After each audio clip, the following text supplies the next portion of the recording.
So in this video, I'll be showing probably the easiest way that I found to get animations working in Godot. So to get the animations, I'll just be using Mixamo, but you can use any animation library that there is out there. And we're just gonna look up the animations that I want. Over here, I want like a fast run and a slow run animations. And I'm gonna make sure to download it also without the skin, so it doesn't download the character with it. I'll be downloading them using the FBX format, and then we're gonna import it into Blender. So over here we have Blender. We just remove all the default stuff, and then we're gonna hit import and FBX. We find the files we want to import, select all of them, and then I'm just gonna check automatic bone orientation over here, and then we just click import. So we now have two different armatures or skeletons, which are pretty much the two animations that I downloaded. And what we're going to be trying to do is combine the two animations.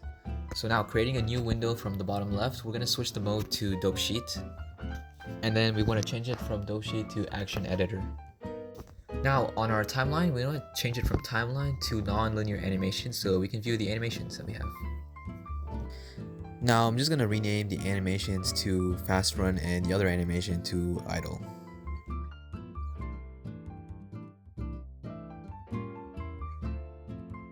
I'm just gonna rename one of our armatures to main, so that's our main armature we use. And then I'm gonna go to the animations and hit push down on that animation on the main armature. And then we want to select our other animation in the action editor. And then we see that it appears underneath that armature again, and we just hit push down as well.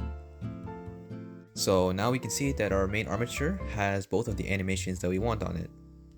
So with that, we can now delete the other armature since it's no longer needed. So now we can see that we can use either the idle animation or the fast run animation.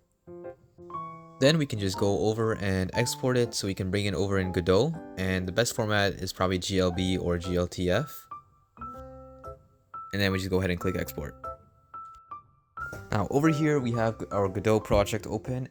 If we open up the animations, we can see that we have both the idle and the fast run animation. So we're just gonna hit on our skeleton 3D, and then we're gonna want to create a new bone map. Then we click on the bone map, and then we just create a new skeleton humanoid. We can see that all our bones have been mapped correctly, but sometimes they may not be automatically correct all the time, so you might need to do them yourselves. And then we just go ahead and click re-import. Now we're just gonna create a new inherited scene, and then we're gonna select our animation player, and then we're just gonna go ahead and click on animation and then hit manage animations. Now we have our animations, and what we're trying to do is we're gonna try to save these animations locally. So I'm just gonna go ahead and rename it to anim pack 1.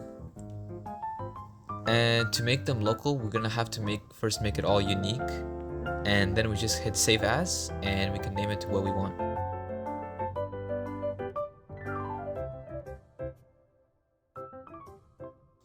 Now we can go ahead and close it since we won't be needing it anymore. Now I'm going to go ahead and create a new node for our other character that we want to have the animations for.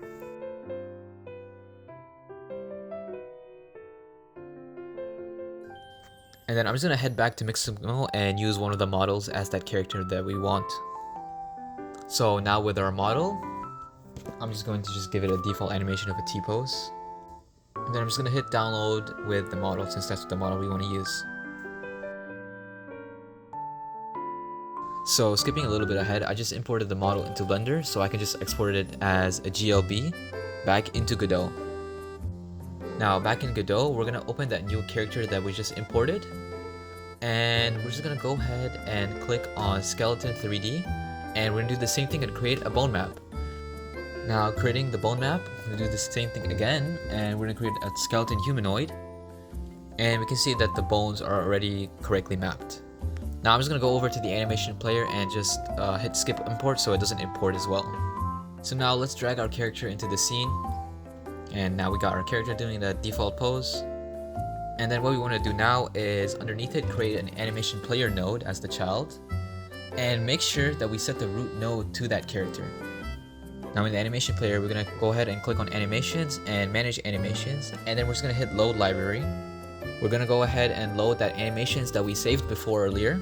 And then we're just gonna make sure that we make it as unique. Otherwise, if we have the same animations on other characters, they will be like moving at the same time.